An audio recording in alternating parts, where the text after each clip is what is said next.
Good evening.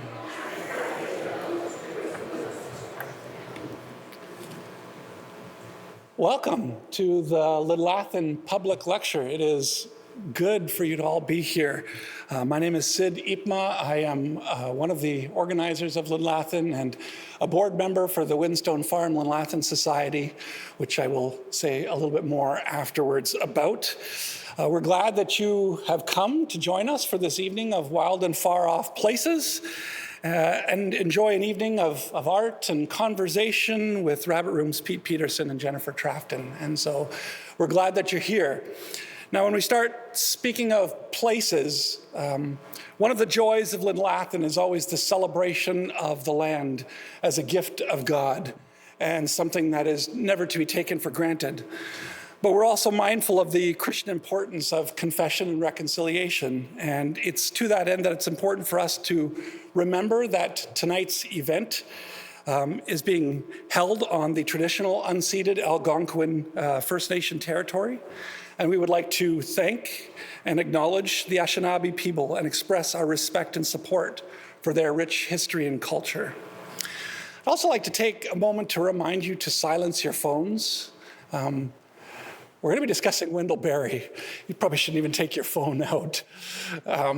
Put it far, far away. As we want to enjoy this time together and really embrace what it means to be together in this space and to rub shoulders with one another.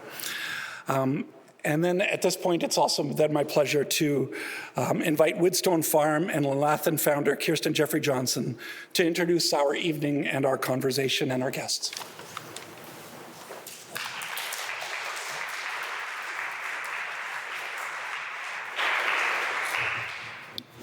Hello, friends, and welcome. And just a heads up, we may have some people coming in a little bit late because apparently there's really chalked up traffic on the highway between here and Ottawa.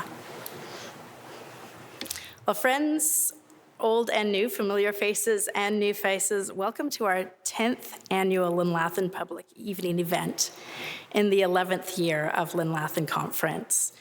Some of you have been coming here for 10 years, and it's wonderful to keep seeing your faces. Lidlathan is a small summer conference that happens here in Lanark every summer, bringing a diversity of speakers and artists to talk about matters that intersect with ecology, theology, and the arts. In 2014, we began with Sharon Jebb Smith teaching about the history, theology, and spirituality of reading. That was followed by Trevor Hart, the founder of the Institute of Imagination, Theology, and the Arts in St. Andrews, Scotland, who gave our first public lecture. Since then, we've had Malcolm Geit, Michal O'Sheill, Cheryl Bair, David L. Jeffrey, Lauren and Mary Ruth Wilkinson, Shad Kabango, Steve Prince, Jason Lepoyarvi, Ivan Kovacs, Erica Grimm, Shalice Stearns, Bruce Kuhn, Norman Wurzba, and Steve Bell, all coming out to a little corner in Beckwith for conversation and reflection, for feasting and festing. Poets, teachers, musicians, artists, ecologists who want to delve deeper into what it means to live wisely and well in the context of their faith, and what it means to live life more abundant. Celebrating goodness, beauty, and truth, together in our diversity. We do this under the auspices of the nonprofit that Sid mentioned called Whinstone Farm Lidlathan, and he will tell you more about it later. But in short, this is an Ottawa Valley nonprofit that seeks to facilitate and cultivate community relationships through theology, ecology, and the arts. If you'd like to join us on an evening of reading the likes of Tolkien or Wendell Berry or George MacDonald, or delve into an entire night of reading a novel from Narnia, or help plant trees, learn more about native species, attend a house concert or a conference, anything in that realm, there's a sheet on the coffee table at the back. And you can add your info if you'd like to be added to our contact list. And I'll point out now too, you can also note on there if you'd like to be added to the Rabbit Room contact list. I didn't ask for Pete's permission for that, but I don't think he'll complain about that. Each year, as we gather for this Thursday evening event, I reflect on how widely diverse people's responses can be when they walk into a space like this. And I'm going to take us there again. Because when people walk into a church, it can elicit a whole range of reactions. For some folk, it's home. There are people here tonight that are so familiar with this very building, and I know some of the people here that they barely see the building as part of their identity. Some folk may feel nostalgic. This is the place of their childhood or of their parents. Very literally, there are here people tonight whose ancestors carved out these stones, who helped raise these walls. Very literally, people who probably carved initials in the pews, who laughed and cried and prayed here. But for some of you, that's just nostalgia, not something you identify with beyond that.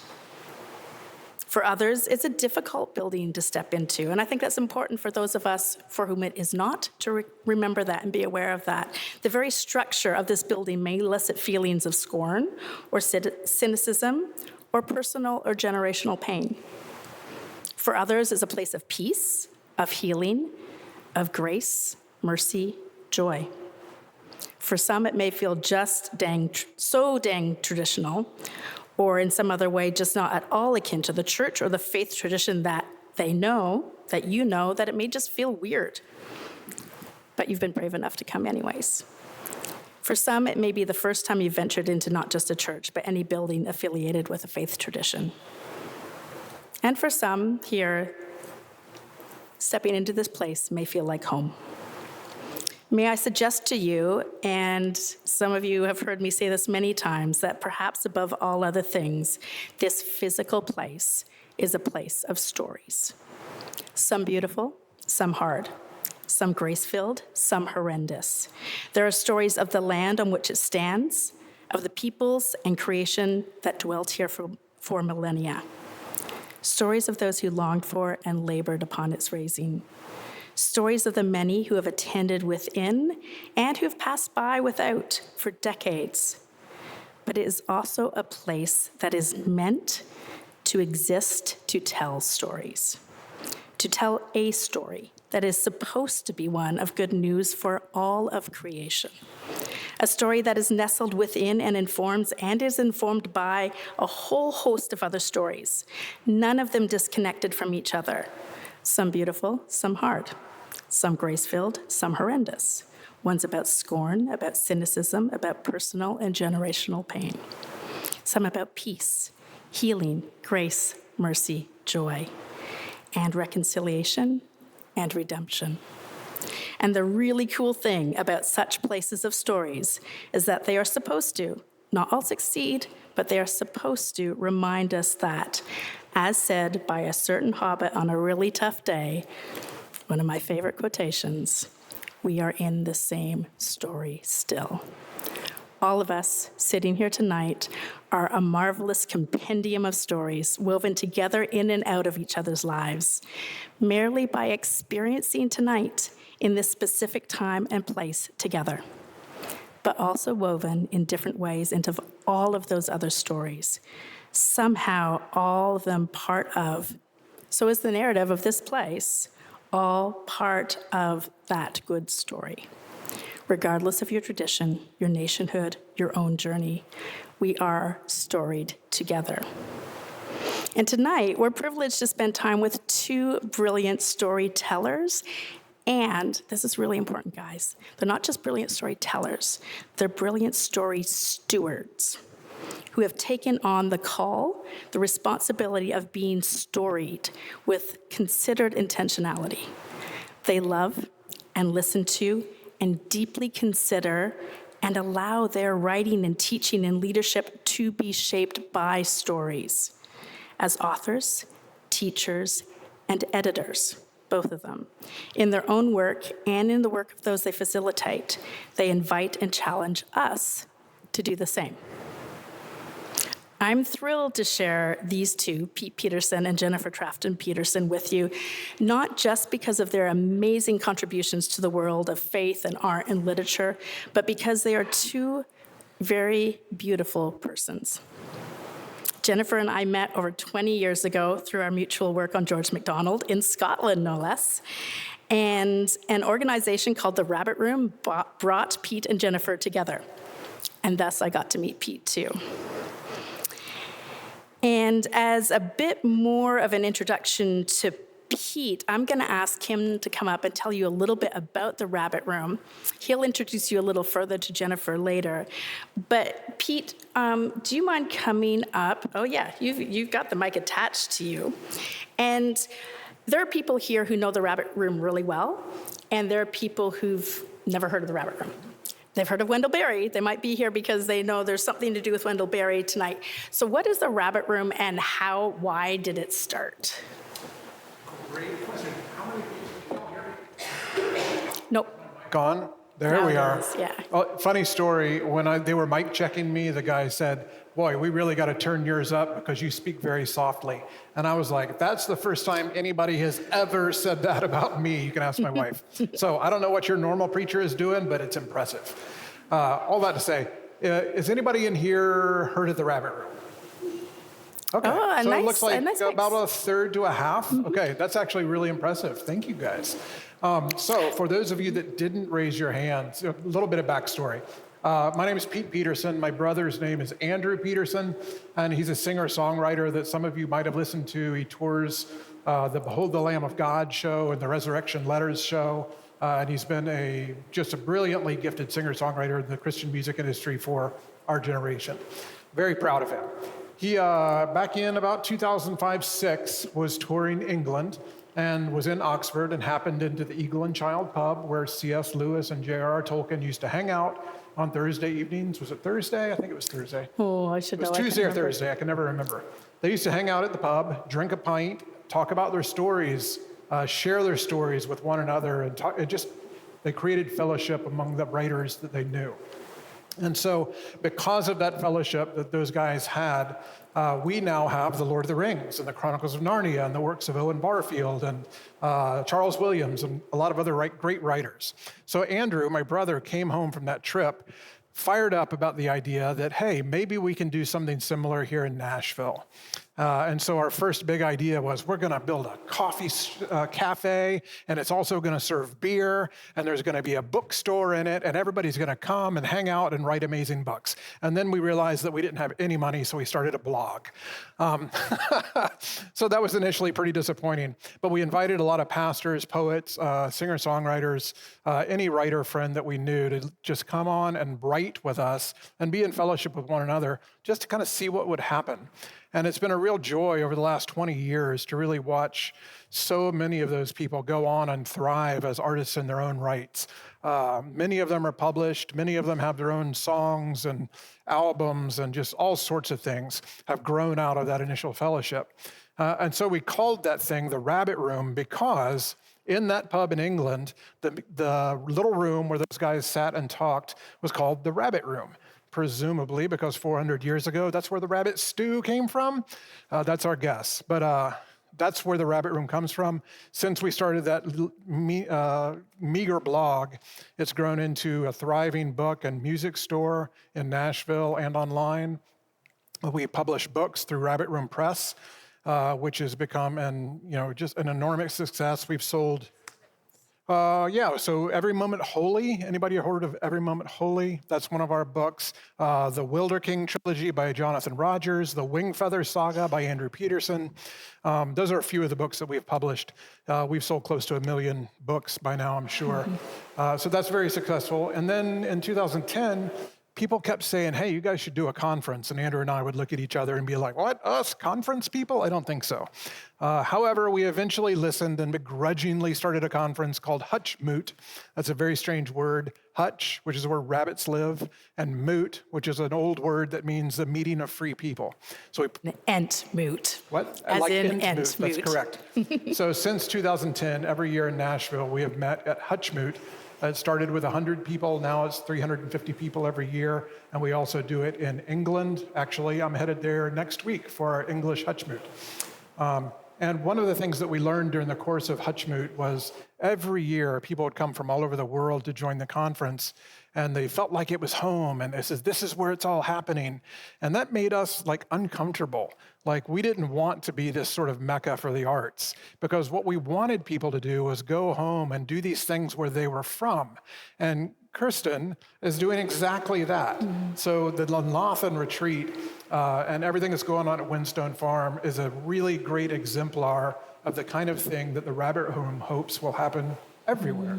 So well done. And to be clear, she's not doing it because we told her to. It happened on her own because she's brilliant. But you guys have seeing been it wonderful at embracing what we do and showing off what we do, which is really fun. Yeah, very much. It's a fellowship of conferences, I think. So we share a lot of DNA. Yeah. Yeah, so that's a little bit of the story of the Rabbit Room. We also have a theater program. So I'm a playwright, and we've done some theater program stuff. What else do? We do a bunch of things. Is it up there? Oh, we did this movie, which y'all going to watch tonight. Also, the Hiding Place. The film, Hiding which Place. People, I don't know if anyone here, well, I know actually there are a few people here that saw the Hiding Place movie in Ottawa last year. Right, that's right. That was correct. Pete's We baby. launched our theater program and produced my stage adaptation of Corrie ten Boom's The Hiding Place in Nashville, which we at the same time filmed in cinematic style, and then that was released in theaters worldwide in 2023. So very proud of that, and you can watch it right now on Angel Studios or Google or Apple TV, Amazon, wherever you want to rent your movies. And it's brilliant. Yeah, I would be delighted if you watched it. So that's a little bit of what the Rabbit Room has got up to in the last 20 years. And I'm tired, but good tired. So Yeah. tired that you made one really big mistake, Pete. Uh-oh. You said the Rabbit Room was based in Nashville, Tennessee. Yeah? It isn't. What's your address? It's not Nashville. Oh, yeah, it is. Yeah. No, it's Franklin, No, Tennessee, Hutchmoot right? happens in Franklin. Oh, Hutchmoot. Oh, Hutchmoot. Yes. Oh, I'm sorry. Okay, Hutchmoot. That is my bad. I was thinking that actually Northwind Manor was also in Franklin. It's very close. No, but it very is close. Are you technically two in Nashville. Franklin? No, We so are in just Nashville. Hutchmoot happens in I'm Franklin. sorry to disappoint. Franklin is, would you say a suburb? It once was its own town. It's kind of where all the cool people live, which is Anybody why here? I'm not there. Anybody here know the connect? Why I'm harping on Franklin? It's one of Carleton Place's two sister towns, is Franklin, Tennessee. Yeah. We send, some of you may have seen outside the Independent, you know when that massive pumpkin sits outside of the Independent for a while? It says right on it, going to Franklin, Tennessee. And I have Rabbit Room affiliated friends who've gone to see the Carleton Place pumpkin in Franklin, Tennessee. There you go. So I think on that really important note, what that weaves us back to the agricultural, right? Which weaves us back to Wendell Berry. That's a really good segue, isn't it, Pete? Yeah, I love it. Yeah. Love it. I can take it from there. Okay, thank you guys for coming out tonight. We really appreciate it. So I'm going to, we're calling this evening an invitation to wild and far off places. And so I'm going to show you a film, talk a little bit about it, and then I am going to hand you off to my wife, Jennifer Trapton, who I'll introduce more formally in a bit. And she's going to talk to you about somebody else who has gone to her own wild and far off place. And I think if you pay attention, you will see why we have paired these two subjects together. So I'm going to show the film. She's going to talk and read a little bit about a woman named Lilias Trotter. And then we're going to have a little bit of a discussion about some of these themes. And we also want to hear from you at that time. So if you guys find yourself asking any questions about what you see or hear tonight, maybe just save that and wait for the end, and then we would love to have a conversation with you guys. Does that make sense? Okay, so let me set this up. Who here is familiar with this gentleman? Okay, who here is specifically not? Okay, so for you guys, just give you a little bit of background on Wendell Berry. So Wendell Berry is one of my favorite writers. He is a Kentucky native, and he's very well known for his fiction, his environmentalist essays, and his political activism, specifically in the realm of ecology and the environment. His fiction is poetic, brilliant, It's all centered on a small town called Port William, a fictional town called Port William, and it tends to be stories about small town life, the interconnectedness of people, and their interconnectedness with the land. So he's a person who has been very formative in my life, in my reading, in my writing, in my thinking. I adore him. He's also a brilliant poet. And by way of just kind of an invocation, if you will, for the night, I'm going to read you this poem of his, which I think sort of informs a lot of what we're talking about. It's called The Peace of Wild Things. When despair for the world grows in me, and I wake in the night at the least sound in fear of what my life and my children's lives may be, I go and I lie down where the wood drake rests in his beauty on the water, and the great heron feeds.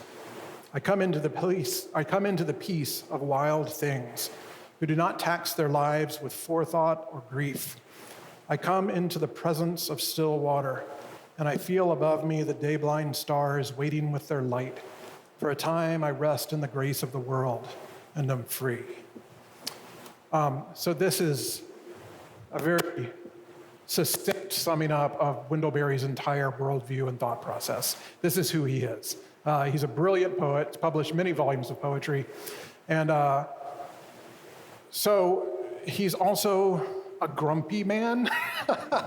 And what I mean by that is he's very disdainful of the modern world, of technology. And so when I was approached in 2020 by Mandy Hart, a friend of mine that works with More Productions, I was very surprised to hear that she had acquired permission from the Berry estate to adapt his short play called Sonata at Payne Hollow for a short film, which is very un-Berry-like. So I don't know what kind of good mood he was in that day, but he said yes. So specifically, we got permission to make a short film of this short play for our Hutchmoot conference in 2020, which happened to be online because of the pandemic. So we were all kind of, looking for things to do, as you know. In the city, we couldn't go out, we couldn't engage in our normal artistic pursuits. So this became a real sort of a bonfire around which me and some of my creative friends gathered for the chance to make this short film. Now, I have to say that Berry, you might have noticed, I said he's a writer of fiction, he's a poet, he's an essayist. I didn't say he's a playwright. And yet, here is a small play by him. And I think this is the only thing for the stage that he ever tried to write. I think that it was primarily a writing exercise, a poetic exercise that he undertook, because as you will see, it's a very strange piece of theater. In fact, it involves almost no movement. It's very language-based. It's very abstract. So that makes it really interesting. It also makes it really difficult to put on film. But it was a great creative project, and we're very proud of it. Now, the funny thing about it is all this was happening in 2020. We made the film, we showed it to 300 people. Nobody has seen it since. Why is that? Well, remember I said he's grumpy, right? He would not allow us to show it to anybody else. He said, nope, it was for those people. I don't want anybody making money off of my work. I don't want it out there on the interwebs. Just no thanks. So that was disappointing because we had put a lot of creative work into it. We were proud of what we had done. So in the intervening years, we have sent many letters. Said, dear Mr. Berry, can we come and bring a DVD player and set up a TV and show it to you? No thanks. Over and over, no thanks, no thanks, no thanks. Well, somehow, some way, he finally had a change of heart this past year, and he allowed us to show it publicly, as long as we don't charge any money for it, which we're happy to do. It's not why we made it. It's a creative exercise. It's not a capital endeavor. So this is the Canadian premiere. Yeah. Last weekend, actually, we showed it at our facility in Nashville for the first time to the public, which was a delight. So I'm not going to say anything more about it at the moment. I think it will, well, actually, I should say one more thing.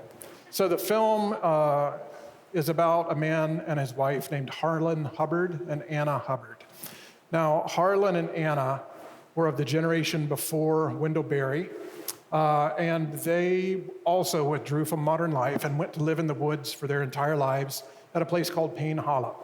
And through Harlan's writing and his lifestyle, you can really see a precursor to Wendell Berry. So Berry was a friend of theirs. He was sort of mentored, I think, by Harlan Hubbard. And in a very real way, I think this play that he's written is a love letter to his friends. So that's where this piece comes from. So you might want to think about it in those terms. And then I think that's probably all I need to say. I'll let the film speak for itself. It's got an introduction by me, and then the film will play, and then it's got an outro by me. And both of those things put it in a little bit more context.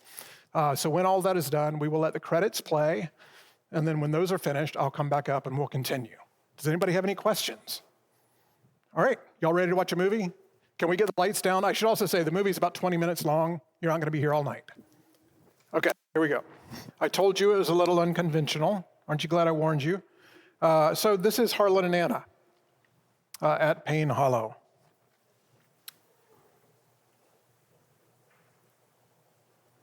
And this is my favorite. I really like this one. Yeah, so, and this is one of Harlan's paintings. So he spent his life painting. His paintings are now collected in a number of museums across Kentucky. And I don't know if you picked it out at the beginning, but every one of Wendell Berry's novels features one of Harlan's paintings on the cover. So they had a really strong connection, and that's one of the ways in which Berry honors his friend. Here's another. Here's another. So he really did spend his life painting the river. I love that he never got tired of looking at this one place on earth. It never does anything twice. I think that's beautiful. So does anybody, were there any themes in this that jumped out that you want to comment on? I have a few ideas, but I would be interested in knowing if you do. Was there anything about the film that surprised you? And I'm comfortable with silence. I'll wait. Oh, was there over here? Yes, ma'am. So they never gave voice to theological reflection on God. So she made the remark that they never give voice to a theological perspective. And that's very true. They didn't. I don't really know what Harlan's theological perspective was. Berry is certainly a Christian, but he does talk about it in often oblique terms. It's not his primary focus. So yeah, but I think you can really read between the lines and come up with some really interesting stuff. I think the way that they think about creation is foundationally Christian. I'm a Christian. I know not everybody in here is maybe, but I am. And as far as I'm concerned, one of my purposes on the earth is to care for it. And we do a really poor job of that sometimes. And that's one of the reasons I'm really grateful to people like Wendell Berry and Harlan Hubbard, because they provide a great example of how to do that. Yeah, great observation. Yes?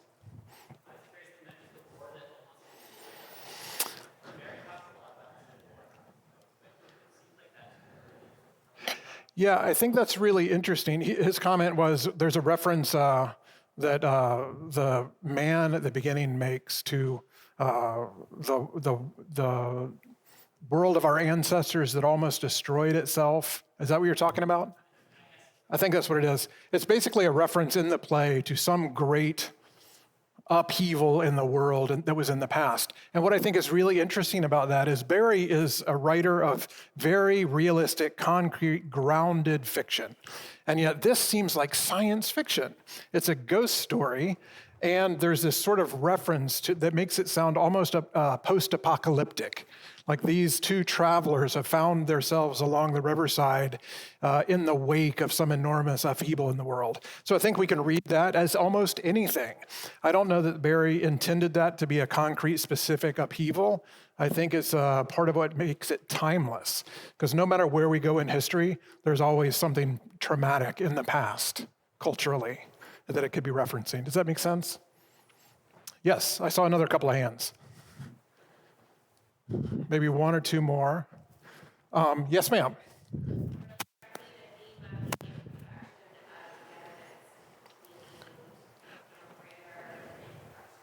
Yeah, I love that theme. And anybody that's married knows how true it is. She said that she really appreciates the theme of imperfection. Yes. And he says that the imperfection of the union of two is by far the greater imperfection rather than the imperfection of the single one. And as somebody who did not get married until he was 40, I have a very complicated relationship with solitude.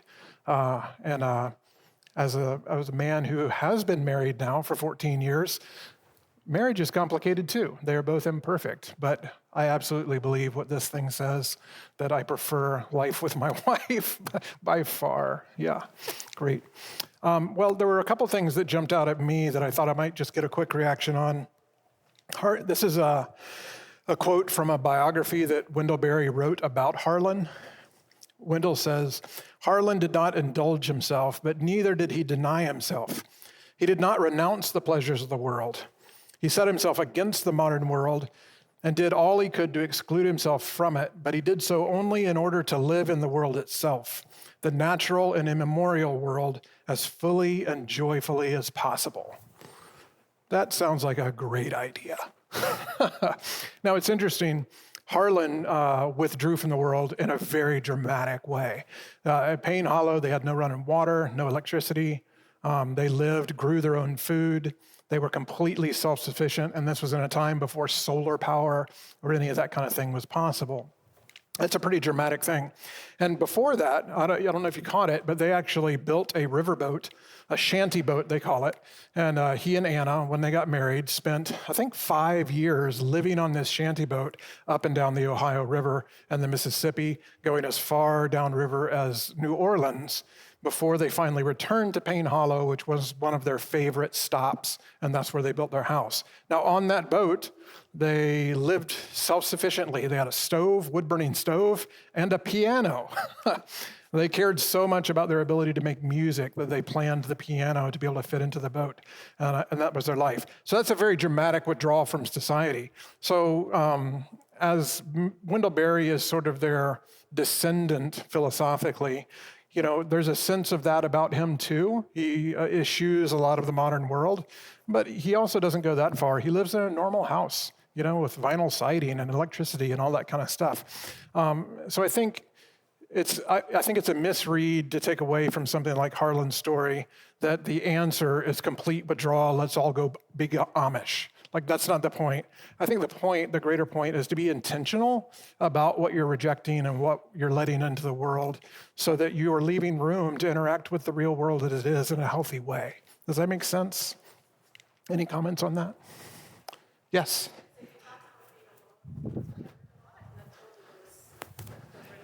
Yeah, and that goes really well with this next comment from Wendell Berry's biography. Another paradox of Harlan and Anna's life was that their love of solitude and all that they had done to preserve it made them interesting to people. Hundreds of people came to see them, and all were made welcome. So there's this fascinating paradox that by withdrawing, they actually opened themselves up to community in this really unique way. Pilgrims came from all over the world to visit them and see how they were pulling this thing off, and they didn't resent that. They actually welcomed people. They made them feel at home. They fed them. They played music with them. It's a really beautiful example of a way to be in the world. Okay, so I want to stop there for the moment and quickly introduce you to my lovely wife, Jennifer Trafton. So Jennifer is a writer, first of children's fiction. When I first met her, her first book from Penguin Random House was Entering the World, and I was the first person that she shared it with, which is how I knew when we were dating that it was serious. So since then, she's gone on to publish another beloved children's book. She's become a brilliant visual artist in her own right, having recently illustrated a book called Glad and Golden Hours, a companion for Advent and Christmastide by Lanier Ivester. It's a beautiful book. I encourage you to check it out. And for the last, 3 years, she has been working on a book about an artist that I'm not going to talk about because she's going to talk about her.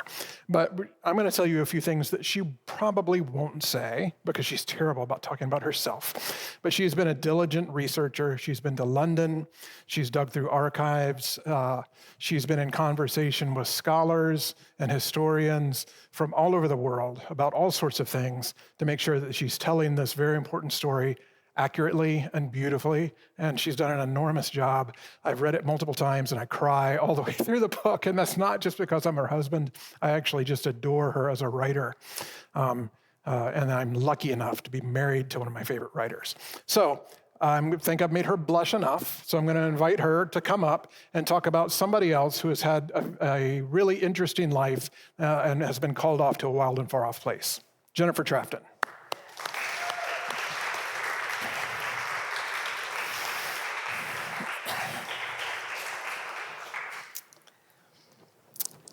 Imagine, if you will, a young woman in her early 20s, maybe much like someone who could be sitting in this room.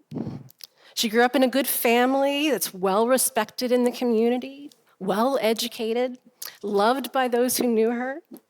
She's lived a relatively comfortable life in good society. She has a deep Christian faith, having experienced a spiritual awakening at a very early age.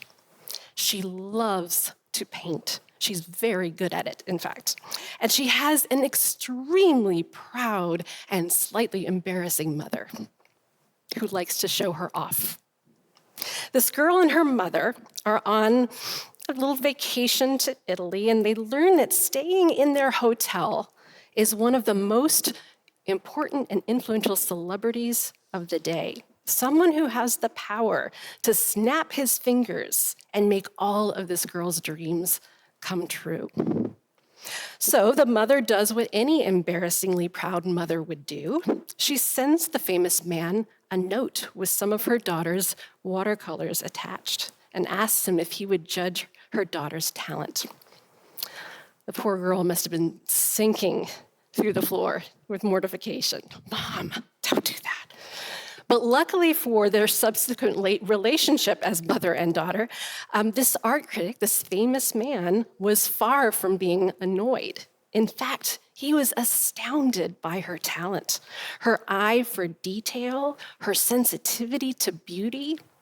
And this audacious first meeting was the beginning of a friendship and mentorship that lasted decades. He took her under his wing, taught her, helped her skills mature and flourish, introduced her to an elite circle of artists and writers and thinkers. And one day, after only a few years of this teaching and mentorship, he confronted her with the great question of her life. Was she or was she not 100% devoted to her art? Because he told her if she gave it her whole heart, if she devoted all of her energy to this art, she had the potential to be the greatest painter of her day. And he was in a position to help make that happen. He was offering her a golden path to creative fulfillment and potentially fame and financial security, a kind of immortality. But another path lay before her too.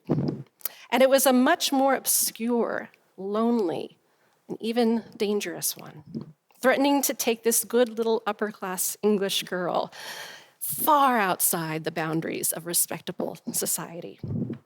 And yet, she couldn't ignore it or turn away from it, because as much as she loved painting, she also loved people. For years, alongside of her art, she had been involved in inner-city ministry with the YWCA, rescuing victims of sex trafficking, finding ways to improve the lives of working women. And soon, though she didn't know it at that time, the path would lead her to much, much wilder and more far-off places. The young woman was named Lilias Trotter, an English artist and missionary to Algeria in North Africa, who died in 1928. Her famous teacher was the venerable Victorian art critic and teacher and man of letters, John Ruskin. She had an absolutely fascinating life that included months-long camel adventures across the Sahara Desert with her little her paint box of watercolors in tow, leaving behind decades of beautifully illustrated journals, nature parables, stories for Arab children, exquisite landscape paintings that could fit in the palm of your hand. and an apologetic work from Muslim mystics that was way ahead of its time in its cross-cultural bridge building. She was one of the most beloved missionaries in her day, and one obituary called her a worldwide spiritual force. And yet, she's all but forgotten today, though that's beginning to change.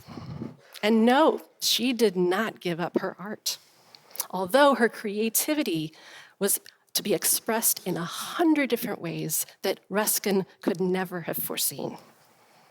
I wish I could tell you her whole story today, and we don't have time, but if you're interested, there is a really lovely documentary on Amazon Prime that's called Many Beautiful Things. I highly recommend it. And if you can wait a little bit longer, my book about her will come out next spring. It's called If Only We Could See. And I'm going to read a short excerpt from the chapter that's called Purple. Lily, that's what her friends called her, so I'm going to call her Lily. Lily was an adventurer to her core. Even in a family of globetrotters, there was a mystical quality to her wanderlust that set her apart. Her sister Margaret recalled, "None of those who were with Lily when plans for holidays were made or journeys were begun will forget the look that came into her eyes, the keenness of the born traveler. You see, I was always a tramp," she explained later, when, after a long and serious illness, her doctor gave a grudging consent to her starting off on another desert quest. She seemed to rise out of her great weakness, animation stirred again by the thought of a new vision of beauty in store for her. An early anecdote preserved by a friend gives us a glimpse of the sensitive, fearless Lily who would someday face the Sahara on camelback. This time, it was Mürren, Switzerland, a tiny village perched on a mountain terrace, accessible only by mule in the mid-1870s. From the newly built hotel, wealthy Victorian tourists could gaze upon the green valley and snowy peaks while they drank their coffee. But one little circle of friends set their sights on even wilder and more remote beauties. 24-year-old Lily and her younger siblings Alec and Margaret were on a summer holiday with Rose Kingsley, daughter of the famous clergyman Charles Kingsley and author of the children's fantasy The Water Babies, if anybody has heard of that. And herself, Rose, was an avid traveler with a love for flowers, a keen interest in art, and a razor-sharp wit. It was Rose who regaled readers of the Christian Union magazine later, about 10 years later, with this humorous misadventure. Eager for a tramp along some nearby cliffs, the friends hired the only local guide they could find that day. As Rose said, a cowboy of quite stupendous stupidity, as it turned out. At the last minute, two other young ladies at the hotel, we'll call them P and Q, begged to join the party. Though claiming to be great walkers, the newcomers arrived in pretty pinned-up dresses, dainty shoes, and flimsy tourist trekking poles, a stark contrast to the practical attire of the more experienced Kingsleys and Trotters, whose enthusiasm for exploration and curiosity about the world trumped any delicacy about fashionable footwear. 4 hours of hiking down a steep valley, along zigzagging paths, across a crude bridge, and up a slippery slope of sun-baked clay nearly bested P and Q. But at last, the weary friends were rewarded with a sunny opening in the woods, through which they could glimpse, as Rose put it, the grand snow peaks whose presence we had felt all morning, even if they were hidden from us. This was for Lily one of the best kinds of joy. She keenly remembered later in life her childhood sense of anticipation for beauty just beyond the bend, just out of sight. She talked about a mystery and marvel, a raised beach of gray pebbles, nothing visible but that upheaved line shutting off all but the faint murmur and splash of the beyond. Or the strange joy when the hidden moon floods the sky with light behind the mountains. That wonder of expectation had taught her something at a young age, that something good and beautiful, hidden yet fast approaching, lay just beyond her sight. that the unseen world, the coming dawn, the approach of the bridegroom stretches its tendrils of joy into our dark presence. Amongst the roses and the honeysuckles and the crumbs of a quickly devoured lunch, Rose botanized happily while Lily, as she put it, Rose is writing this, drew out a tiny sketchbook and was soon in the midst of one of those minute and exquisite color poems of hers, which are Mr. Ruskin's joy. At last, the adventurers reached the summit and were treated to a magnificent panorama of rivers, lakes, cliffs, and snowy peaks that surpassed all their expectations. As the afternoon sun was hot and the hour was growing late, their guide proposed a different route back to the hotel. Wholly good, he said, and marvelously short, a superb way, and a wholly fine and beautiful path. And that's when the adventures took a treacherous turn. The path grew rougher and narrower until the group found themselves walking single file along a slippery, sloping clay ledge hugging the side of the cliff. Far below, the river rushed over jagged boulders. A slip meant certain death. Rose inched forward, whispering to little Margaret not to look down.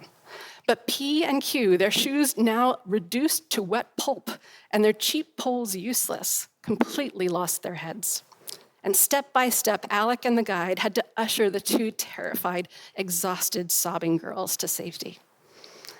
And there was Lily, crossing over the brink of tragedy with utter calmness, with the same serene look on her face, Rose remembered, that takes her through the horrors of work amongst the lowest and vilest slums of London for 9 months of the year, and has enabled her to gather nearly 800 working girls together at the YWCA, where she is the presiding genius. The calm of Lily's presence amidst danger or chaos was a theme that would resound in descriptions of her till the end of her life.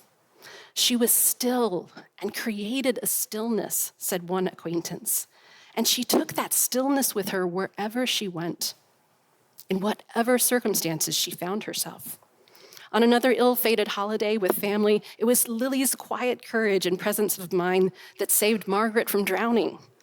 And in her later bedridden years, in Algeria, when a fire broke out and she had to be carried out on a mattress, and all the firemen and the people from the village rushed to the scene and the night was lit up with alarm, Lily was an imperturbable bastion of calm for the women and the children around her. And so here on a treacherous path, hugging the side of a Swiss mountain, in muddy, nail-studded boots, her sketchbook and paints slung over her shoulder, she showed no hint of fear. The guide's defense was, well, where goats could go, he surely thought that ladies could go, and it was a wholly good goat path, offered little comfort to the exhausted group's 6-mile uphill trek back to Murren. Yet even after their ordeal, they were rewarded with one final view, a superb afterglow that turned the snow peaks rose-colored while an avalanche poured down a pink cataract into the valley. The Swiss Alps caught hold of Lily's imagination as a young woman and never let it go. It was here where, according to her sister, she burst into tears at the first sight of the snow-covered mountains and preached her first sermon in German, standing on the mountainside, surrounded by village people and a number of goats. It was here in later years that the urge to sketch and paint came over her again and again as she retreated from her mission work for seasons of rest. I have never seen Switzerland look so gloriously happy as it does this year, she wrote in her diary. Oh, it is a wonderful world. She walked long and high and far into the very heart of the mountains.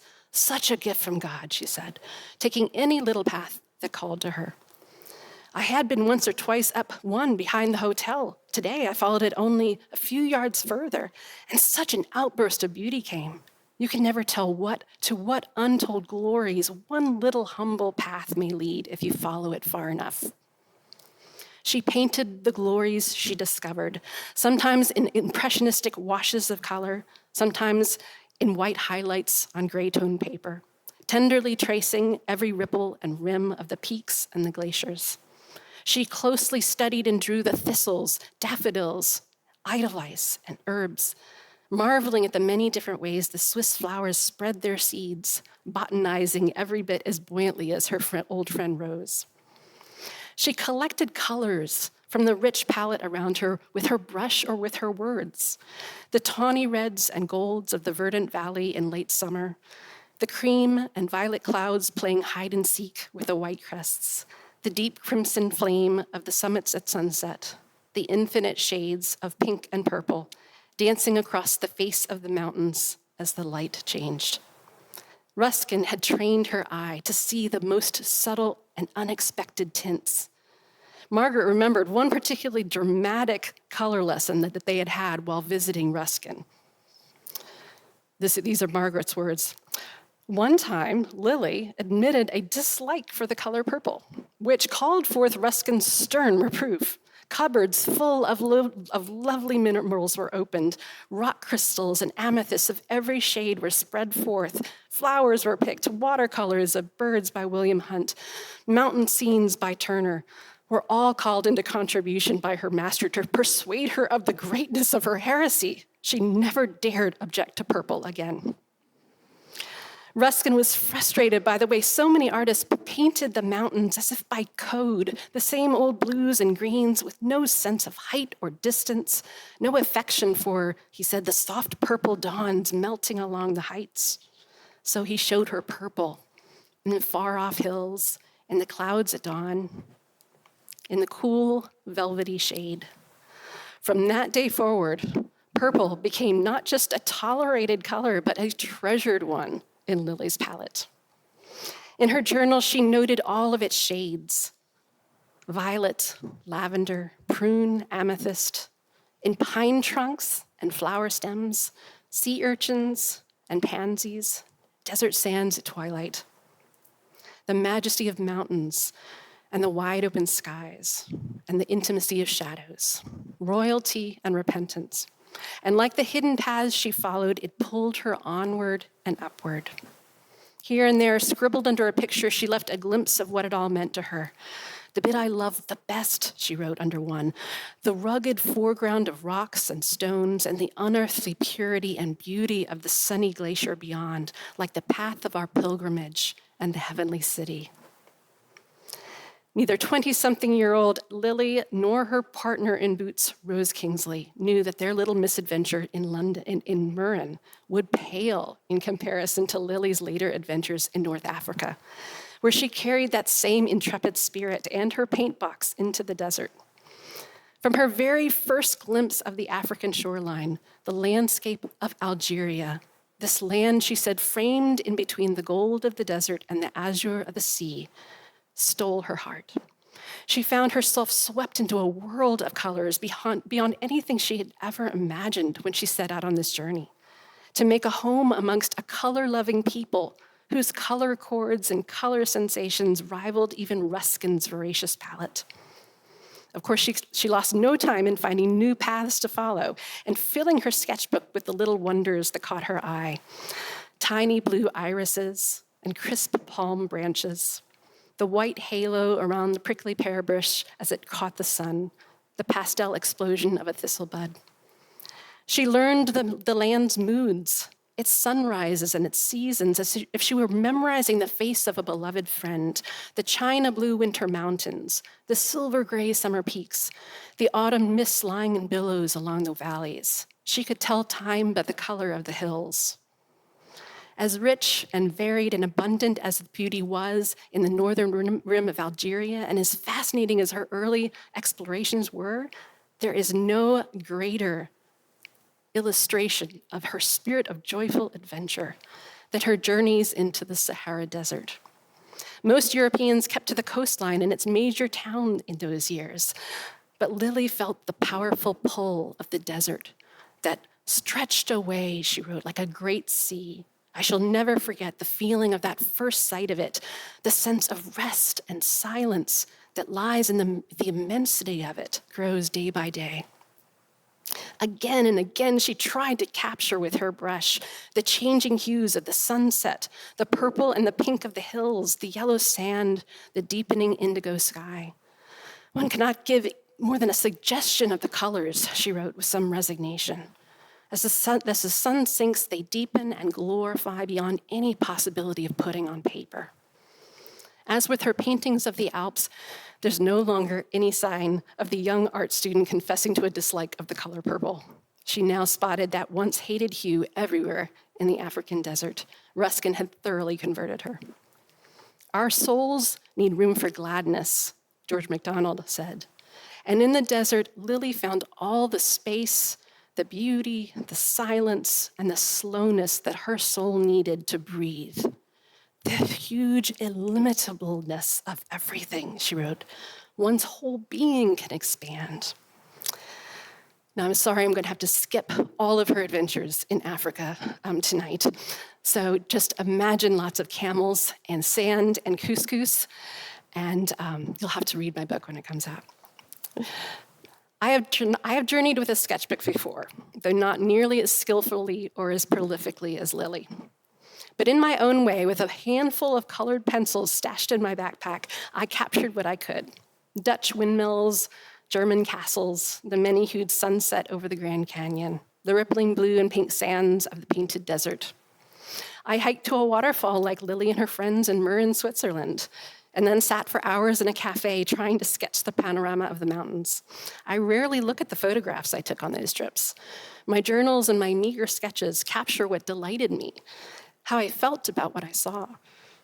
Traveling this way requires a different kind of presence and a different pace that is often at odds with a tourist's schedule. We are used to racing from place to place, posting thousands of pictures on social media that will be instantly forgotten. But drawing requires you to stop, to be still, to notice. If smartphone photos are the modern motor cars through the desert, then art, both made and received, is the camel journey, allowing us to go slowly enough, as Lily put it, for the silence to sink in. The value lies in the creative process itself, how it forces you to see. No one else ever need peek inside your sketchbook. It's as sacred a space as the silence of prayer. Lily's travel sketches were often simple contour lines with color notes to help her recreate the scene later in a painting or in her memory. Contour drawings force your eye and your hand to slow down and to follow little by little, not the object you think you're seeing, but the shape of what is actually there.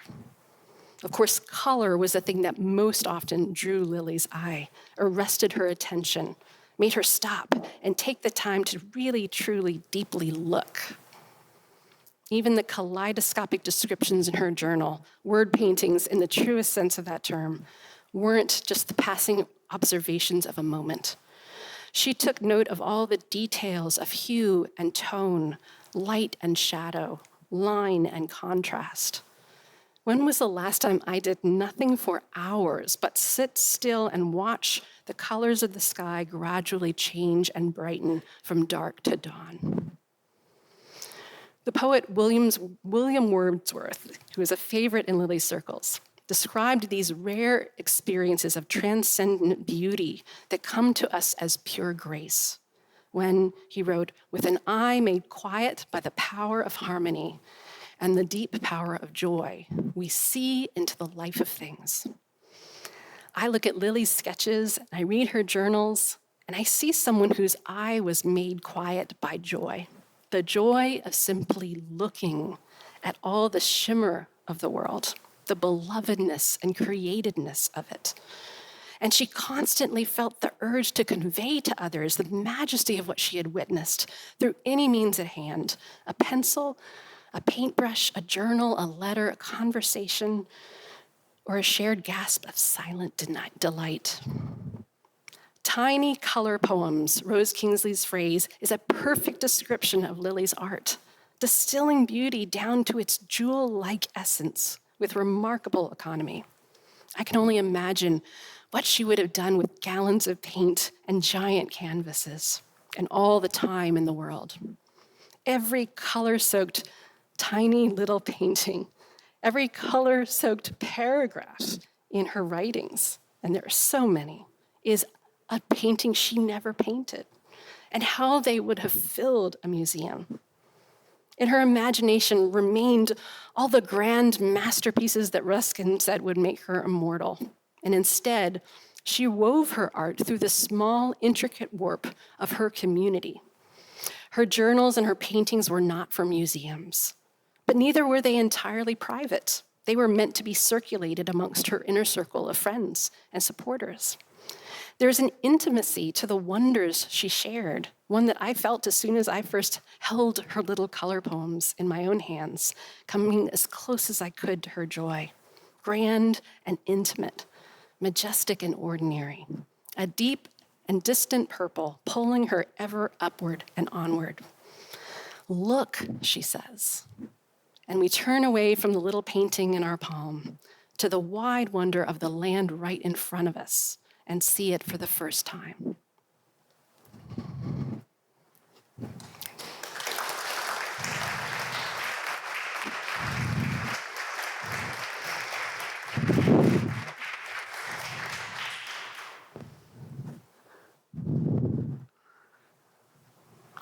Thanks, Jennifer.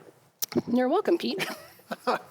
Okay, so we just want to have a little bit of a conversation now, and we hope that will include you guys. So let me see, where do we want to start? Where are my notes? I was going to start with asking you if the imperfection of the two is better than the perfection of the one, but you beat me to it. Let me think about that. Yes. Okay, Yeah. good answer. All right. I beat you to it, sorry. So here was my first question to you. Lily's sight was so often trained on colors, sunsets, and the natural world, but she also turned it on people. Yes. She saw them. So is there a sense in which another person may be a wild and a far-off place that we are drawn toward? And is that maybe dangerous? I don't know. What do you think about that? I did say that, at the beginning that she turned down Ruskin's grand vision for her life because she loved people as well as painting. And that's a big part of the story of her life as well. I talk in the book about how there's different kinds of gazes through which we see the world. There's the tourist gaze that a lot of people are looking through the world at when they're traveling. And with the as a tourist, you're seeing with a separation, between you. You're kind of looking through your own lens, your own cultural blinders. You're looking from the outside and not from the inside. And she was never a tourist. I mean, she was technically when she first arrived on the shores of North Africa. But whereas a tourist, and many artists who traveled to North Africa were painting those scenes and painting those people. But she wanted to climb through the frame into the world that she was painting, into the lives of the people that she was painting. She wanted not to stay distant, stay on the outside like a tourist. She wanted to come in. And she was constantly seeing their faces and seeing and trying to see it. She really thought a lot about this, about what it meant to truly see, not just see the outside, but see who that person is in God's eyes and what they could be, their potential.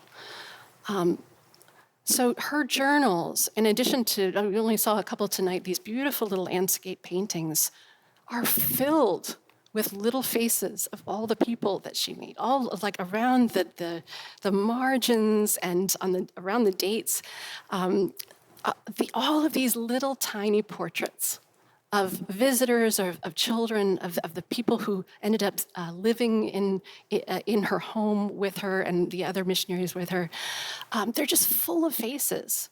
And she would write about them in her journal, like these beautiful, forceful faces, this intelligent face, the strength of this woman's face. And she saw through the circumstances that they were in, whatever class, whatever cultural difference was there, and she saw this human being with their own dreams and their own struggles and the potential of what they could become. And that's how she thought that God looks at each of us. So she was constantly trying to see a person in the way that God sees them. And isn't it the most comforting thing in the whole world to feel seen? You know, that is just such a, it's just one of I think that's one of the most loving things that you could possibly do for a person, is to make them feel seen. When she would write home or send mission reports home, she was constantly saying, oh, if only you could see, if only I could make you see them, you would love them like I do. Because that's how it worked for her. To see someone was to love someone, period. And if she could just make you see, you would love them too. So is it dangerous? I think It's scary. It's scary. I mean, it requires a lot of pouring of yourself out without necessarily always receiving, in return.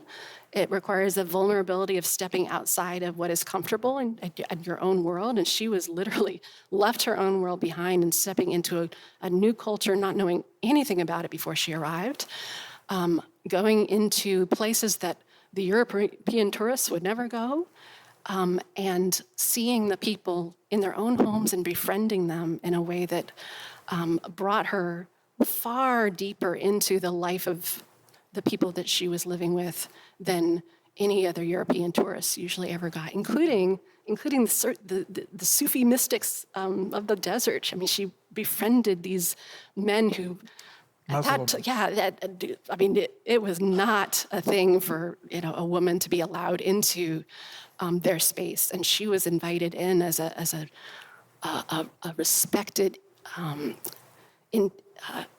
partner in conversation, and she built this. Seeker, is that the Yes, word? like fellow seekers. They recognized her as a fellow seeker, and she met them in that common space, and found ways of earning their trust and communicating in ways that they could understand. And she could only do that because of seeing them first, of spending that time looking.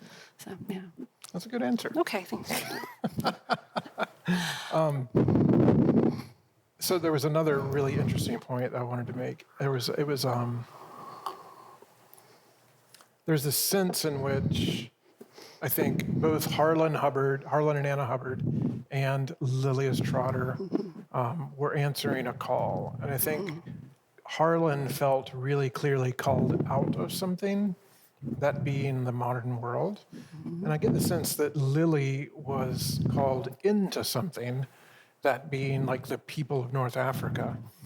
And those seem like almost separate poles, but they're certainly related, because I think anytime we answer a call that we feel, we're being called away from one thing and toward another.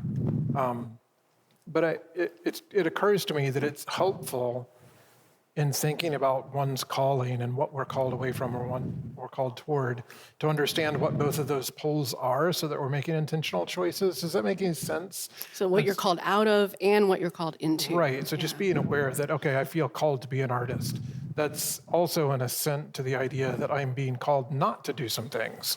And I think it's important to understand what those things are if you're going to effectively live out the call that you have felt. Yeah. Does that make, I don't know if that makes any sense. So how would you see that with Harlan and Anna first? Well, of course, with Harlan, he felt clearly called. His call seemed to be away, but then once he gets away from the modern world, the thing that he is called to is the natural world around him, to the river.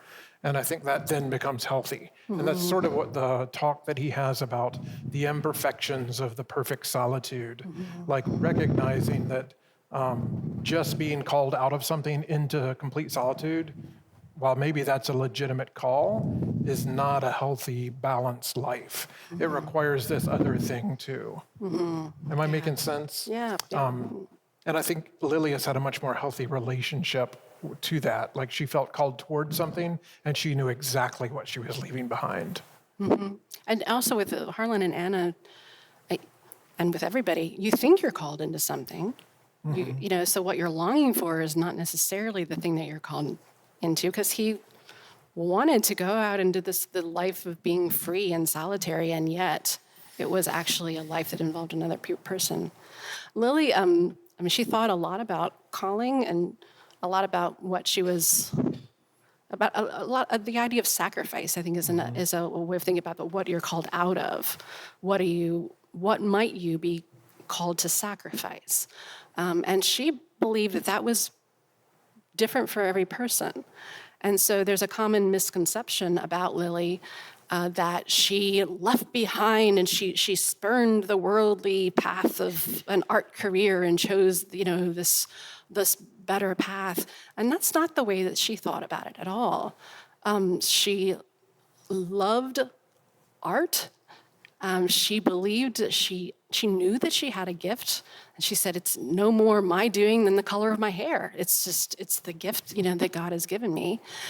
And so she wasn't deliberately making a choice to leave behind a particular thing because it was bad.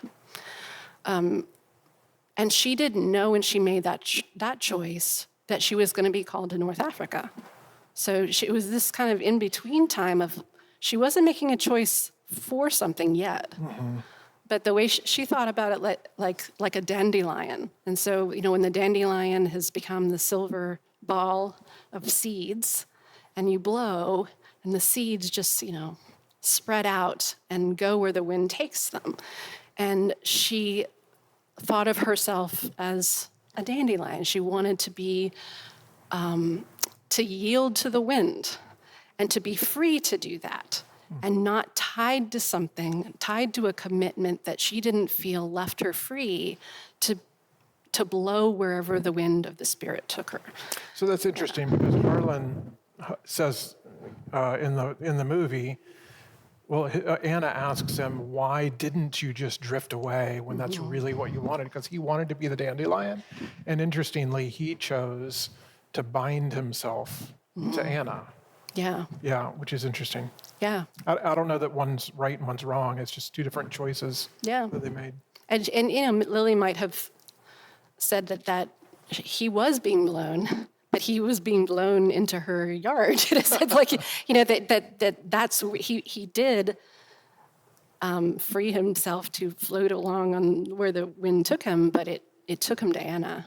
Yeah. And Lily, this actually brings us to another theme of solitude and community, because both Lily and Harlan longed for the solitude in which they could simply look, and the stillness and the quietness. And that's why every year, she would go escape for 2 weeks alone, completely alone, somewhere. And those were the most creative times because you need that time of solitude to be creative. And yet, as Harlan says, or Anna says to him. Well, is this what you were talking about? To paint the river, you must show it as less than it is. That's why as a painter, I was never at rest. Now I look and do not paint. This is the heaven of a painter, only to look, to see without limit. And you could do that beside someone else who would stay quiet, but that really does require that looking, that life of looking, that is really the heart of being an artist, requires a lot of solitude. And yet, paradoxically, that time spent in solitude in which you are creating beauty is then pushing you outward again towards the other person who you're giving that art to. Yeah. And for Harlan, that was Anna. And for Lily, she never married. And yet she built this home, this mission, this little community there in North Africa that ended up drawing people from all over the world. And she died with her spiritual family all around her. As I said, she made her art for that community. Like it wasn't for, museums or publications or anything, but she took what she made in solitude and she gave it to her family, in a sense. Yeah. And that is, can you talk about how that relates to the Rabbit Room? And also, it strikes me that the difference between your writing of novels and your writing of plays is like your experience of that difference as well. Yeah, that's an interesting point. Well, in the context of the Rabbit Room, one of the things we try to encourage people in is that, like, creativity and the things you create is not necessarily just for the marketplace. it's not being published or being a New York Times bestseller or a Spotify playlist like Charter that's giving your creativity value. Like the thing that ought to give that thing that you've made value is the people around you and whether or not they're affirming and resonating and valuing that thing that you're creating. And I think that's so important because if we miss that, then we're misaligning our creative gift and what it's aimed at. It's got to be aimed at other people. And so in the context of the Rabbit Room, like we love championing artists. Like just come, sit in the room, work together. I want you to meet this person over here. And then nothing delights me more than to walk into the same room 3 weeks later and realizing they're co-writing a song together, or one is illustrating a book for another. And that sort of thing happens a lot, and it's really wonderful. And it strikes me that that's a healthy relationship to creativity. And I do hope that some of those things go on to enter the marketplace and to bless people in that way, and then also to bless the artists financially. That's all part of the system. But that shouldn't be the goal. That shouldn't be the starting place. Does that make sense? Mm-hmm. So proceeding from this perspective of I'm sitting solitarily creating my art and then I'm going to send it out into the ether and hopefully it will make me money and gain me recognition is misaligned. The proper alignment is I'm creating this thing and I can't wait to give it to a person and it's going to bless this person. And it might only bless that one person and that's okay. It's okay. That's right and proper, I think. And then she mentioned my relationship to novel writing versus playwriting. I've written 2 novels and a number of published short stories and things, and I really love that format. But the reality is that novel writing is so solitary. You spend so much time by yourself in your own head, and then beyond that, as the writer of a novel, you're kind of the final arbiter of the reader's experience. Like I control everything. And when I say that book is done, that is the complete thing that the reader is going to ingest. And that's fun in a way. But contrast that with the act of writing for theater. So yes, I go away into solitude for a while and I write this play. But that is just the beginning of that process, because what happens next is that I take this thing and I put it in the room with a whole bunch of other people, and they beat on it and kick the tires and tell me what's wrong with it and suggest changes, and then I rewrite it, and we do this over and over again, and then finally we get into rehearsals, and then you have like dozens of people all aiming their own creative gifts at this thing that you created. And the reality is that had I tried to do that all myself, it wouldn't be any good. But because of all these other people that have been invited into this process, something truly miraculous happens. And anybody that's ever worked in theater in here knows exactly what I'm talking about. It almost sounds like a cliche. Any movie or TV show that you've seen about the creation of a play has exactly the same shape. It's a complete disaster, and then opening night happens, and it's a miracle. Well, that's also true. Like it really works that way. It's a lot more complicated than that, but it is a wildly collaborative communal art form that I absolutely enjoy. Even, like, it's not fair to say even if the audience never saw it, but there's an aspect in which that is true because so much of the creative energy comes from the people that you're in it with.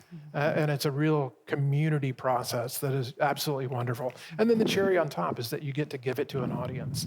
I often say that the audience is the final cast member. It's not quite complete until they've joined the show. So yeah, that's a contrast between solitude and community. There's art functions in multiple different ways, and some are, I think, more healthy than others. I don't think being a writer with a bottle of whiskey in a shack is healthy, even if you produce a Pulitzer Prize winner. It's just not the way that it should be. So is the imperfection of the union of a theater company greater than the perfection of the single novelist? I think it depends on the novel. I mean, yeah, it's kind of a false dichotomy. I know. It's not an either-or thing. They're both wonderful. But personally, I want to write plays for the rest of my life. Even though there are a lot of novels I would still write if I had the time, but I would miss the people. Yeah. So any questions from you guys? Has this made anybody think? Does it wake anything up? Does it make you want to go visit North Africa or live on the river? I don't know. Anybody? Anybody? Yes, sir.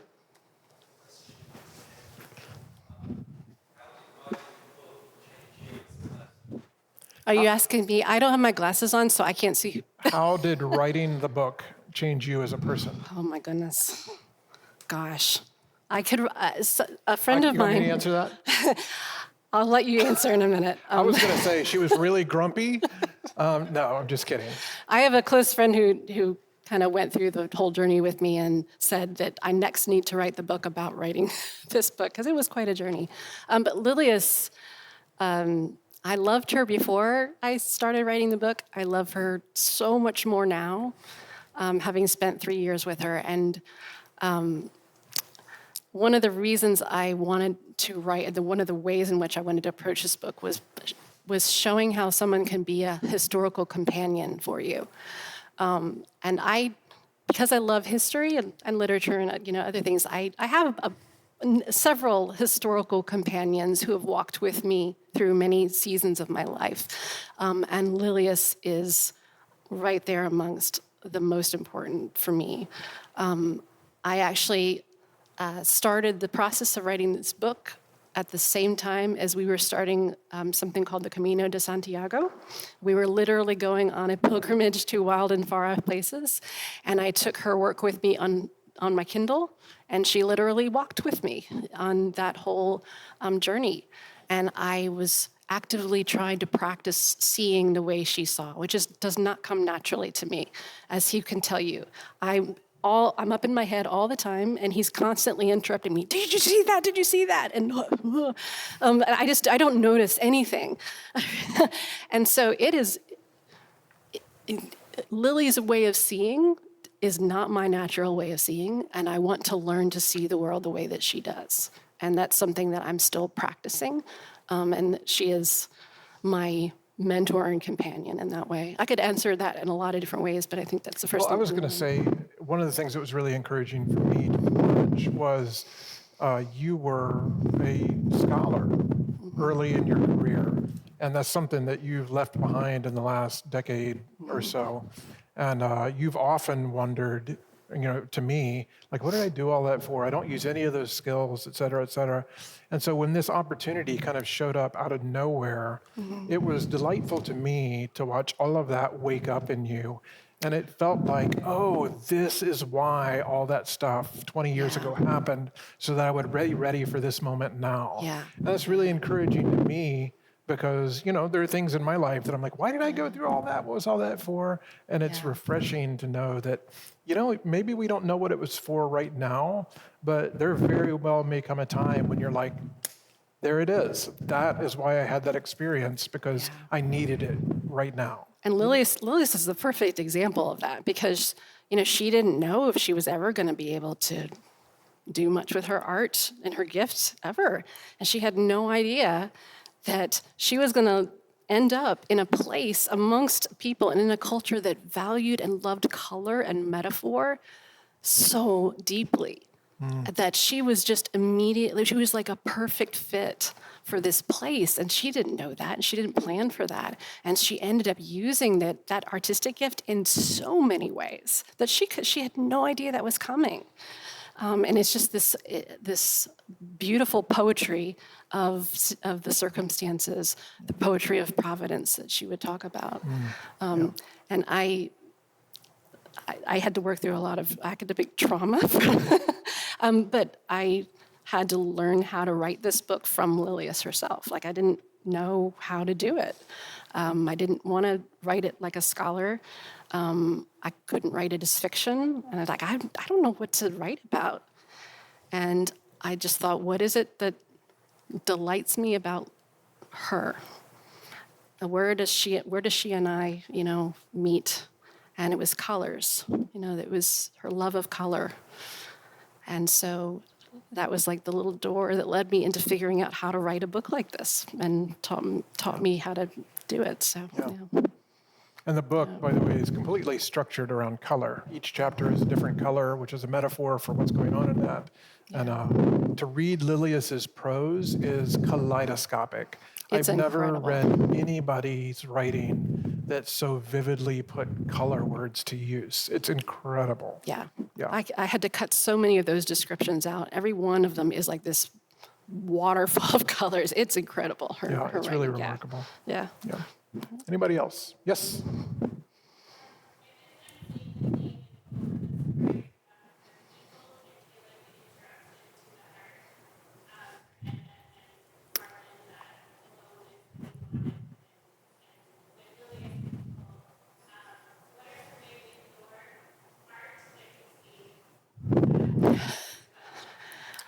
What are some ways that our art, what? Is interrupted by people. Oh, is interrupted by people.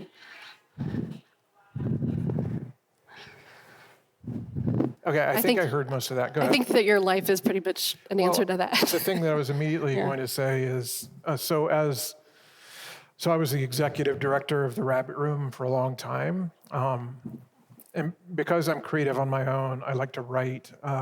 I found myself constantly having to put aside my own projects in order to help other people achieve their own creative things. And there were times when I grieved that a little bit because what I really wanted to do was be telling my own stories.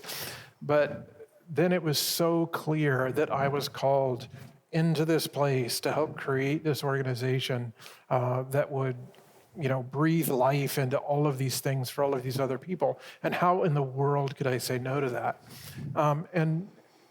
And so a few years ago, I came to the really clear recognition that for me, I thought, okay, I'm a Christian, and I literally believe that the culmination of time and space is the recreation of all of this broken stuff into a place that we will live forever in a universe without entropy, in a world that's renewed without death, okay?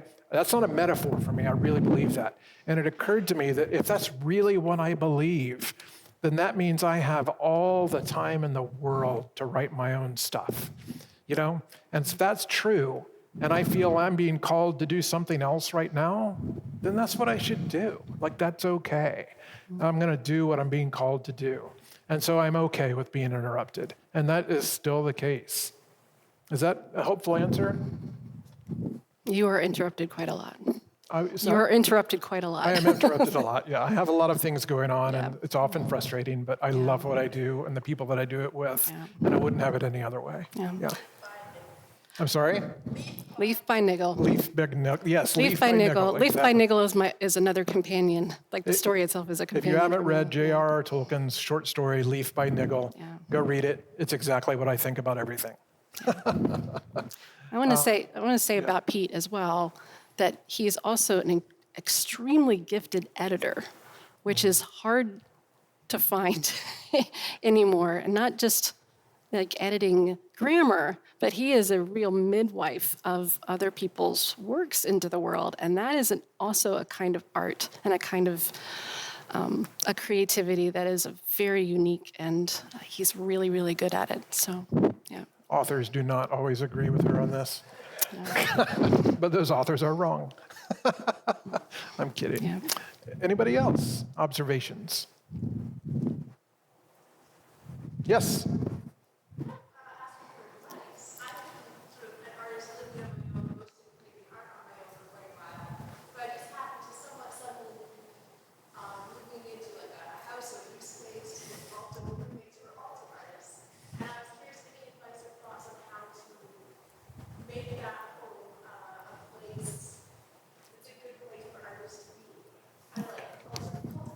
Yeah, that's a great question. So she's an artist. She's previously primarily done this alone at home, and now she's moving into a space with other artists and wants to know how that can flourish.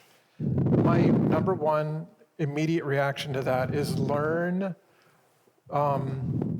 how to communicate well with the other artists, because we don't always have the same language for things. And a great example is that when Jennifer and I got married, we're very opposite. I am probably an 8 on the Enneagram. I thrive in conflict, not interpersonal conflict, but like I love to have a good argument with somebody. So in a creative sense, the feedback that I want immediately is what's wrong with this, okay? And so in the context of my relationship with Jennifer, she would hand me something she's written, and I would be like, okay, well, you need to fix that, you need to fix that. I don't know what's going on here, because that's what I want. Well, it turns out that's not super helpful. And in converse, what she needs first is real encouragement. She needs to hear what I see that's valuable, what's good about it. And then after we've gotten through that, then we can talk about potential improvements. But if she comes to me and reads something, and she's like, oh, it's lovely, it's wonderful. My reaction is like, okay, it's crap. I don't know what's wrong with it.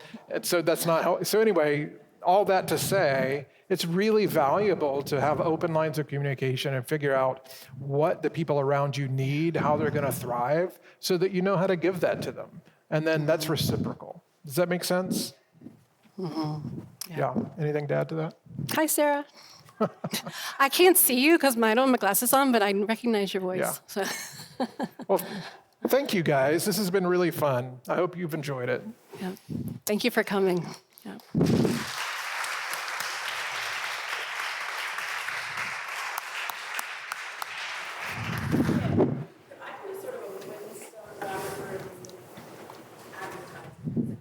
You're the boss. As a segue to you, and that is Pete is currently editing. He's currently editing the work of former Lilith Oh my gosh, yeah. Redstone friend.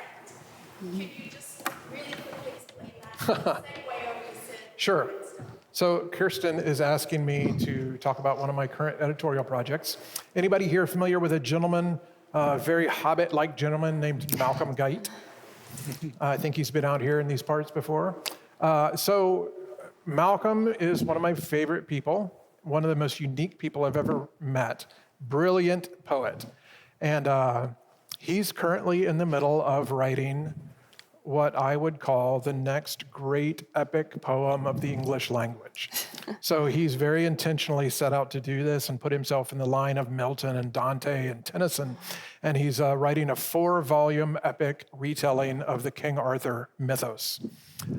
So I pinch myself every time I get into the process that my name is Arthur. My first name is Arthur. I'm married to Jennifer Guinevere, right? If your name is Lance, don't come shake my hand. But I've been in love with the Arthur stories for all of my life. I'm a huge fan of epic poetry. I love Milton, love Dante, love all of the classic stuff. And so when I heard that Malcolm was working on this, I just immediately was like, hey man, please let me be part of it. And he was delighted to allow Rabbit Room Press to be the publisher of this work. So I've been hard at work with him editing, which is terrifying. Like, how in the world do you prepare to edit an epic poem by Malcolm Guite? Who does that? Nobody's done that in a generation. So I don't know what I'm doing, but I'm doing my best. And it's fantastic. And it's being illustrated by Stephen Kratz, who some of you may be familiar with. He's an award-winning, brilliant artist. And volume 1 of that is called Galahad and the Grail, and it comes out next spring 2026. And that'll be followed by the 3 further books, culminating with the passage of Arthur in spring of 2028. So I'm very excited about it. It's available for pre-order now at rabbitroom.com if you're interested. And the first 500 copies are signed and numbered by the author and illustrator. So just let me sell this for a minute. What if you could go back in time and buy a signed and numbered copy of Paradise Lost? Like, you would pay any amount of money for that. I'm not asking any amount, but you can pre-order that very special thing at rabbitroom.com. Yeah, thanks for bringing that up. It's really great. Well, that does segue well, because I seem to recall a conversation in 2019 when Guite was at Whinstone, in which we were talking about who was going to write the next great epic piece. Malcolm Hurd. Sitting around the upstairs at Whinstone. So I'm glad to hear that. Yeah.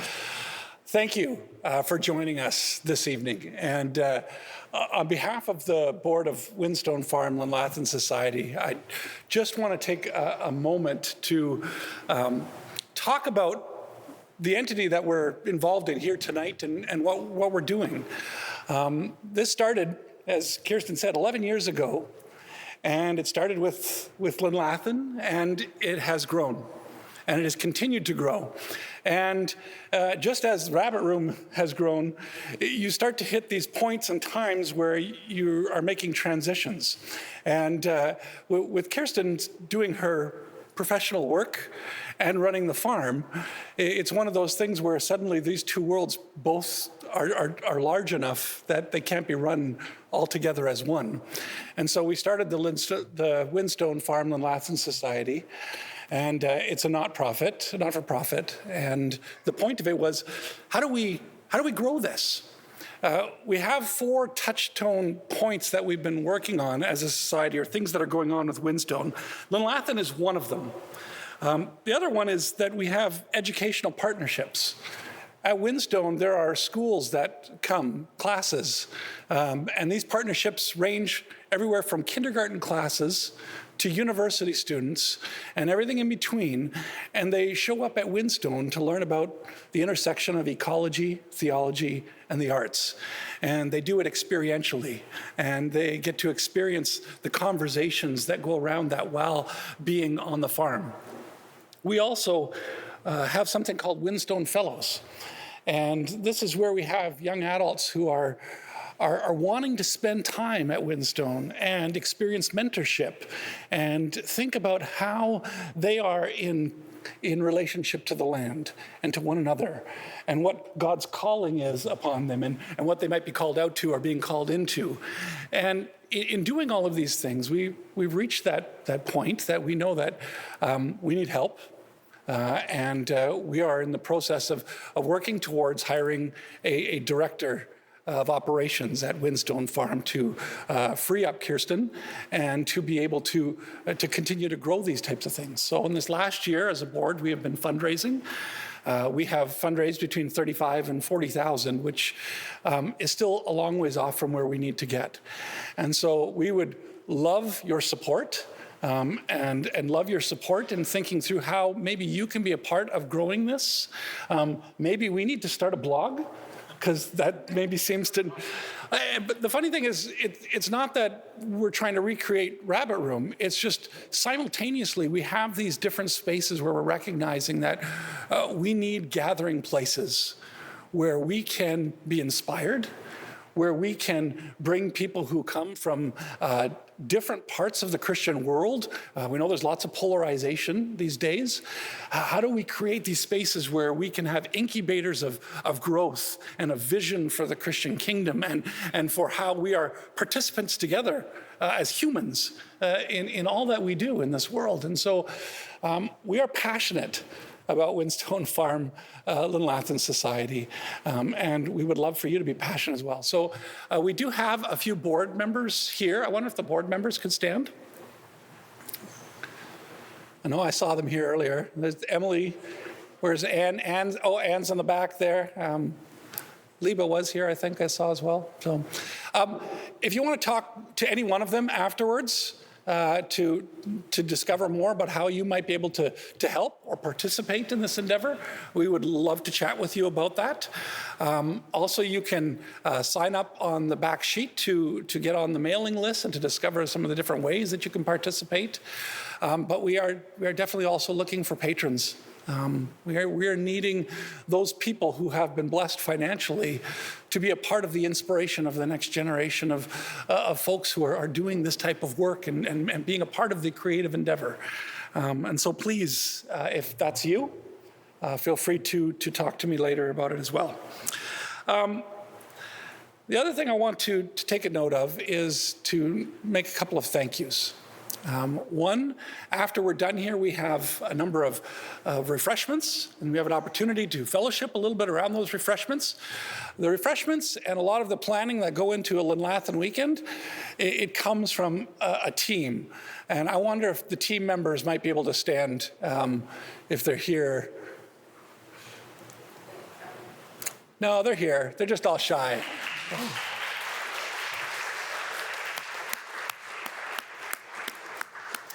Thank you. Because I'm getting older and I hang out with this crowd on the weekend, it just inspires me to be with a whole group of young adults who are participating in making this happen. I often hear a lot of criticism about young adults and their lack of commitment to the church and those types of comments. I don't buy it. I have seen way too much inspiration from young adults that I've spent time with, and please take a moment to enjoy their presence because they are helping to make this possible as well. I want to thank Zion United Church for being our hosts tonight. They graciously let us use their space. Andrew, thank you for your work at the board back there. Maybe we get a round of applause for appreciation for Zion.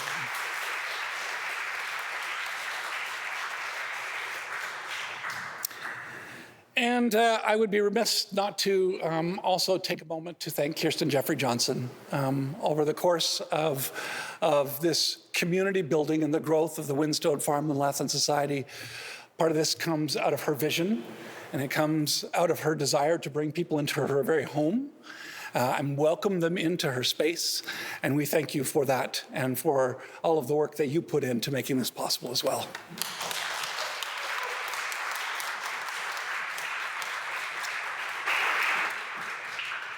So one final thank you to Pete and Jennifer. Thank you so much for joining us tonight. For those of us who are participating in the weekend, we look forward to more conversations. It'll be great. But thank you for what you gave to us tonight. Maybe give them one round.